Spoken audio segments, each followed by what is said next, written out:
Hello and welcome to day 82 of a screenwriter's journey. This is very weird because I tried an experiment today, not today, but on day 82, where I had the script open and I was doing live commentary as I was reading through it.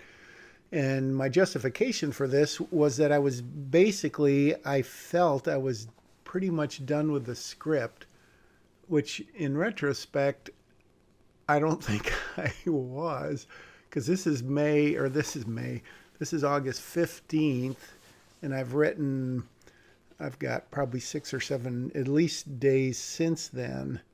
Um, so when I get to the end of my commentary, I realized that it was kind of a goofy idea because, for reasons that don't really matter. But so I just wanted to record this to let you know that day 82 isn't really a real day, but I think I'm just looking at my files and they're kind of screwed up. So I guess we'll find out what happens after day 82. But the reason I'm not making any changes, I spent like the first 5 minutes just talking about all kinds of things in general. And then I went in and I started going through the script, except I was making very few changes. I was literally reading it and then I was commentating on what I wrote and some pretty detailed stuff. And then I did make a few changes and fixes, which I've sped this up. Obviously, on the version where I gave commentary, I couldn't speed it up by 5 times or you wouldn't be able to understand what I was saying, which may make it better. So right now I think I was commenting on my format, on how I use fade in. And I read in a forum or post somewhere recently that fade in is like out of vogue. It's not used any longer. And I may have made the comment here or elsewhere that, to me, psychologically, if I don't write fade in, I don't know how I could start. It would just feel weird. And the same with fade out. It's like such a sense of accomplishment when you write it. And maybe I commentated on that earlier, but I'm not sure. So anyways, I'm not going to spend the whole time on this because it would be largely a waste of time. In fact, I could probably speed this up by 10 times. One thing I know I did do, where I have that little girl right in the middle of, almost in the middle of the page, I noticed that later when she talks, I just had girl. And like down there, Holly hugging the girl. Probably should say close to her, but it says follows close behind. Anyways, I just made some corrections. And then I got through about 10 pages in an hour. So I spent a lot of time doing this. And then I realized that it was that it was just kind of weird. And maybe someday I'll actually post the one with that original voiceover just when I get famous or something, which could be never. But anyways, that's all I'm going to say for day 82. So it's sort of a false day. Sorry for the misrepresentation. Maybe I'll post day 83 on the same day just so you won't get upset with me. What did I just do? Oh, all right. So interesting. I just changed it to August 21st, which was the day I actually did the voiceover. Oh, that makes sense because, okay, well, it wouldn't mean anything to you. But anyways, that's all I'm going to record for day 82. Day 83 will be a real day. So I'll see you then, screenwriter. All right, bonus commentary. I completely screwed this up. I had it at 500%, 5 times faster, and I recorded the voiceover based on that. But now I've increased it to 1,000%, 10 times, just so I could get the whole day in and it would be in the record books on YouTube and, whatever. So my commentary was sort of out of sync. I was talking about changing Lexi, or changing girl to little girl, and then the part about when I realized that I had actually been working on this on August 21st, because that's what I resaved the script to reflect. So now I'll just give this little commentary because it's only another minute and I'm going 10 times as fast, so I may miss some stuff. But what I was doing on that day, I was mostly commenting on what I had written. So I changed very little, as I said. So that's why I'm going through this pretty fast. I did catch a few probably typos. I may have changed a couple little bits of dialogue, but like when I do that, when I'm highlighting that, I was like doing a pretty in-depth commentary of what sort of my frame of mind was, why I wrote that, and what it pertained to. And maybe when I'm all done, which done, who knows how long that will be, I will go through the whole thing again just so I can get closure to myself. But as we all know, a script's never really done until it's made. And even then, it'll, of course, be rewritten on the set and stuff like that. I have experience firsthand on that because I've rewritten my own stuff. And one script that I was hired to write, super low budget, and I wasn't even paid the full amount for it. But I wasn't there for all the shoots. I was there for some. And the director would literally just like say, oh, make up your dialogue. And it did not turn out well. And I was not happy because I spent quite a while on the script, but I couldn't really, I could have complained, but I didn't. All right, this is Humble Apologies Extended because I'm just realizing what I did on day 82. I did that live commentary that I mentioned, and now I'm recording it after the fact like I normally do. And I thought that I just pulled the plug here right now. But what it turns out I did was I stopped commentating and I just went into my typical day of writing, even though what remains is going to be pretty short. And the reason I did that partly is because I started finding more stuff that I realized wasn't as finalized as I thought. So that's why I think it starts jumping around a little here, kind of as is more typical. So let's just go through the rest of day 82, and hopefully day 83 will be back to finally normal. So I'm making a couple little changes here, trying to get that line. I've gone on, but it looked like something about drive like a girl, which I think, obviously he's saying it jokingly, not demeaningly, I hope, or I get canceled. Little tweaks here and there. Besides me. Yeah, I find often when I go back, as I've said before, I can not typically, but sometimes can find ways just to cut sentences down and make things shorter. Because always, the shorter, the better for the most part. So I'm really just zipping through here. And this is back to 5 times speed, so it's not 10 times anymore, but I'm still going pretty quick. Yeah, I like to leave scenes once in a while like that on a question, and then I usually, on somebody's look or on their something, and it gives you the impression that the scene is going to carry on without you, of course. But then when you pick it up, you'll have found out what you didn't hear or didn't see. As opposed to, I never really thought of that, other scenes where it's clearly the end, someone gets shot, the door closes, someone leaves the building, and then you follow them or something like that. But there are, I'm sure I thought of this before, but those scenes where you do end like on a ... sort of cliffhanger, and what has gone on in that scene, no one will ever know, except for hearing later kind of the results of it in a different scene where they maybe sum up what was said, or they infer, or from what they say, now you know what happened after that scene was over. That's pretty interesting. I just really starting to think about that. Because I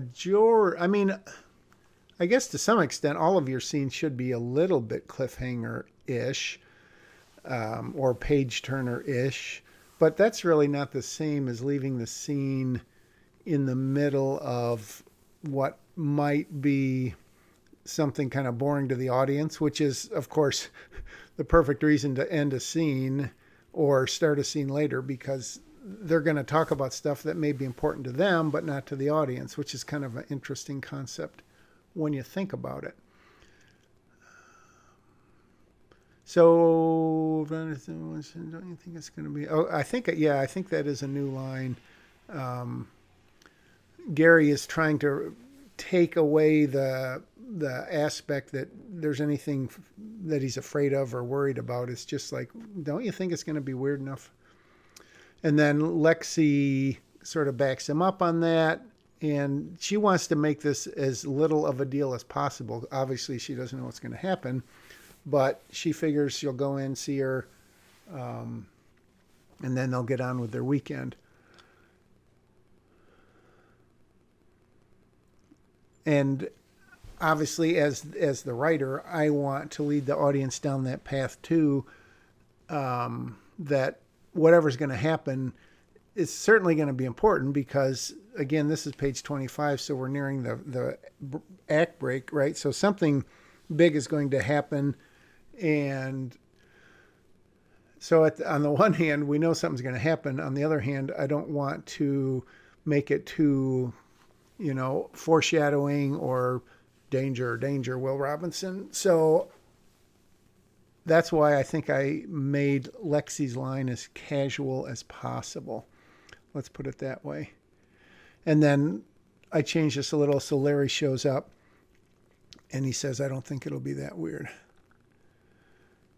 Which is, I guess that's kind of a case of a mini bookend. We started it out with Gary saying one thing and then Larry bookends it with the other. Holly agrees to let him go in. Holly kind of having, not really cold feet, but second thoughts that she feels bad about not going in. And then she lets on to Lexi the truth that her timeline has shifted, which brings Lexi the realization that, oh my gosh, you're gone for good. And then Holly won't answer the question of why didn't you tell me sooner?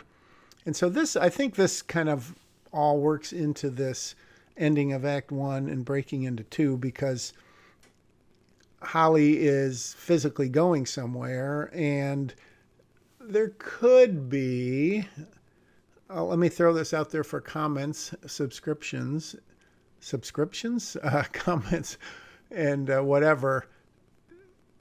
Do you think it's possible that the audience would think that we're going to follow Holly as she goes with the justice, the Supreme Court lady, and goes overseas and gets involved in some whatever? Or does everyone know that her leaving is kind of a red herring / is not going to happen, and that she's going to come back?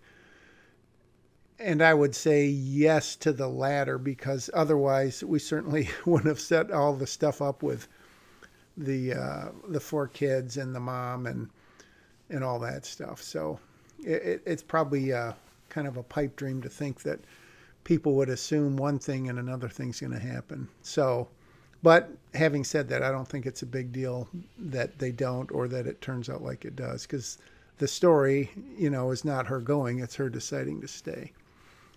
So I did add something in here, I believe, and I don't know if I added that or I'm just clarifying it, that she's looking through the judge's itinerary to get an idea of, what lies ahead.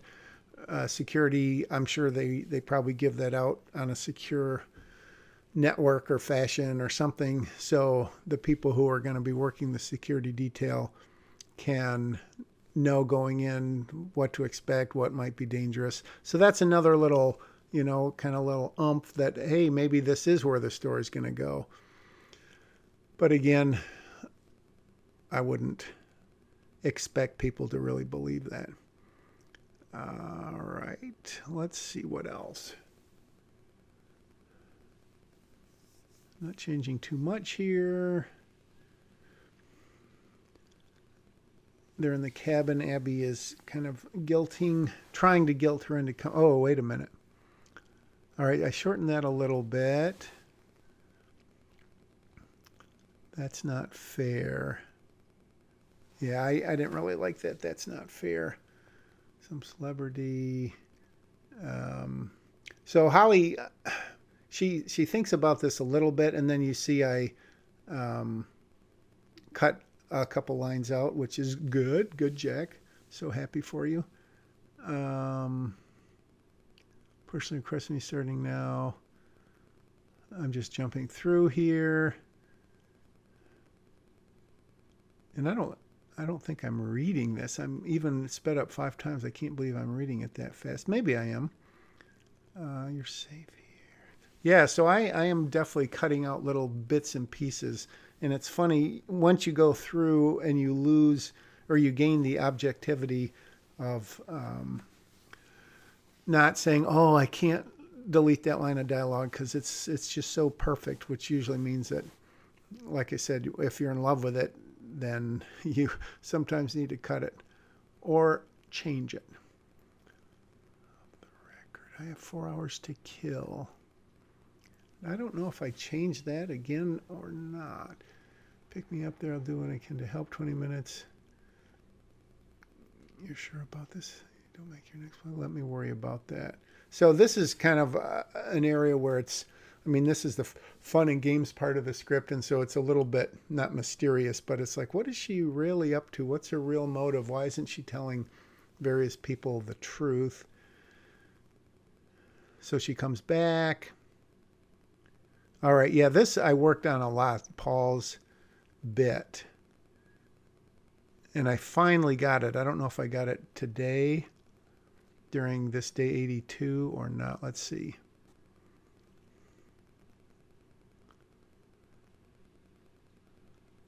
Yeah, I'm still working on it. That's really not where I'm going. What I'm trying to do is give, and I think I mentioned this before, whatever he says has to give Holly the strongest reason to really care and really stay, because I'm worried that if we don't have a U.S. presence quick, he'll take over. That's not a super compelling reason because, I mean, you can see with Holly's answer. All right, I'm trying it again. Let's see if I come up with something different. It's funny how your mind works when you're writing.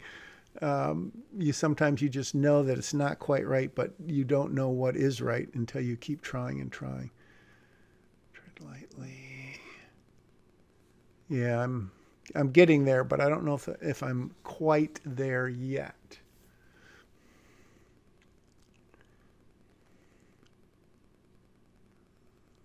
Rescue mission.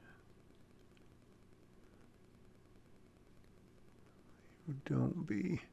So I changed that a little bit. It basically, I think I maybe cut it down a little bit. Phantom pain.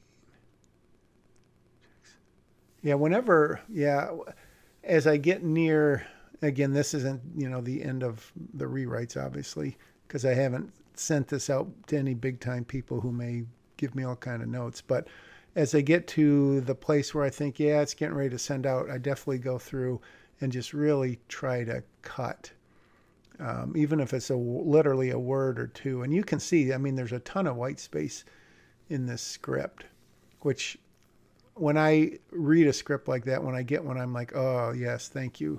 There's nothing worse than looking at page one and seeing like all description and action, which isn't bad, but if it's like all in blocks of 6 or 8 or 10 lines, it's like, ugh, what the heck?